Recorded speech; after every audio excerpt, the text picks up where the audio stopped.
He who is to be a good ruler must have first been ruled. In poverty and other misfortunes of life, true friends are a sure refuge.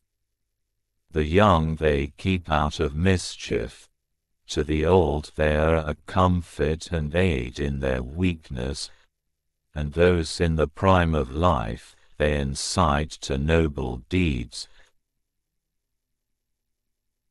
Man is by nature a political animal. We must no more ask whether the soul and body are one than ask whether the wax and the figure impressed on it are one. A tragedy is a representation of an action that is whole and complete and of a certain magnitude. A whole is what has a beginning and middle and end. For though we love both the truth and our friends, piety requires us to honor the truth first.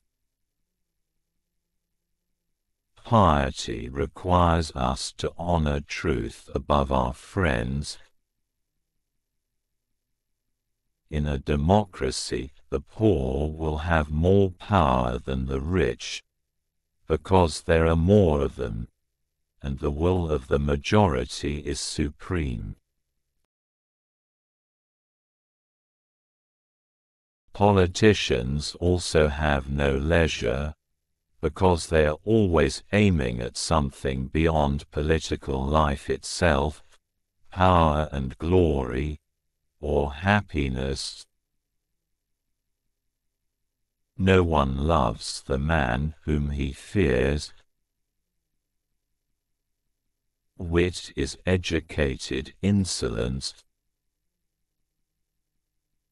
Courage is a mean with regard to fear and confidence. Misfortune shows those who are not really friends. All human actions have one or more of these 7 causes: chance, nature, compulsions, habit, reason, passion, desire. All paid jobs absorb and degrade the mind. Some animals are cunning and evil disposed, as the fox; others, as the dog, are fierce, friendly, and fawning.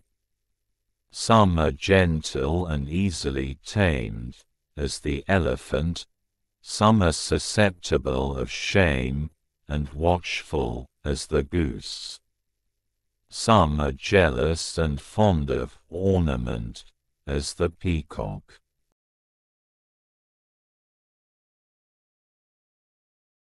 All men by nature desire knowledge.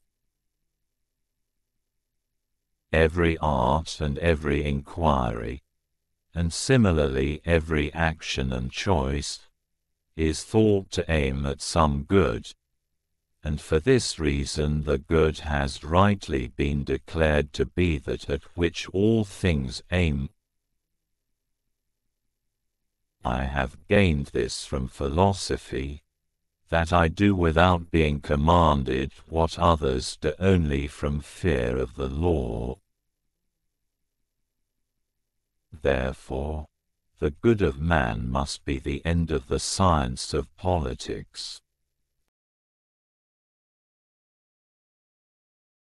Democracy arises out of the notion that those who are equal in any respect are equal in all respects. Because men are equally free, they claim to be absolutely equal. Even when laws have been written down, they ought not always to remain unaltered. Men create gods after their own image, not only with regard to their form, but with regard to their mode of life. The greatest virtues are those which are most useful to other persons. The true and the approximately true are apprehended by the same faculty. It may also be noted that men have a sufficient natural instinct for what is true, and usually arrive at the truth. Hence the man who makes a good guess at truth is likely to make a good guess at probabilities. Our judgments when we are pleased and friendly are not the same as when we are pained and hostile. In making a speech, one must study 3 points. First, the means of producing persuasion. Second, the language. Third, the proper arrangement of the various parts of the speech. Those who excel in virtue have the best right of all to rebel, but then they are of all men the least inclined to do so. It is Homer who has chiefly taught other poets the art of telling lies skillfully. Men acquire a particular quality by constantly acting in a particular way. Bad men are full of repentance. No notice is taken of a little evil, but when it increases it strikes the eye. We praise a man who feels angry on the right grounds and against the right persons, and also in the right manner at the right moment and for the right length of time. A constitution is the arrangement of magistracies in a state. Hence poetry is something more philosophic and of graver import than history, since its statements are rather of the nature of universals, whereas those of history are singulars. Thou wilt find rest from vain fancies if thou doest every act in life as though it were thy last. A statement is persuasive and credible either because it is directly self-evident or because it appears to be proved from other statements that are so.